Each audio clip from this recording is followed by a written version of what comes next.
Hello mga B! It's me again, ang kumare nyong Angel! Another day, another vlog! Welcome back sa aking vlog! And today, nandito tayo sa napakagandang lantern parade dito sa Seoul, South Korea.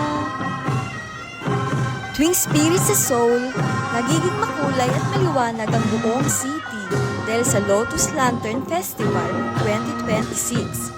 Celebration ito para sa Buddha's birthday kung saan libo-libong lanterns ang nagbibigay ilaw sa mga temple at streets ng Seoul.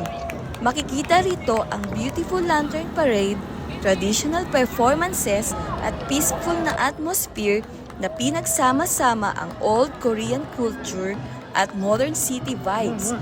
Sa paligid ng Jogyesa Temple at Jogno Streets, ramdam mo talaga ang spirit ng hope, peace at unity habang nagliliwanag ang buong gabi.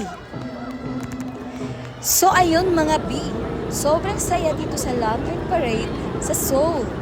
Super relaxing, super ganda ng lights, at super sakit na rin ng paa ko sa kakalakad. At thank you mga B for watching. And don't forget to like and comment. At tandaan, kung hindi man tayo maliwanag sa love life, at least maliwanag yung paligid natin tonight. Bye!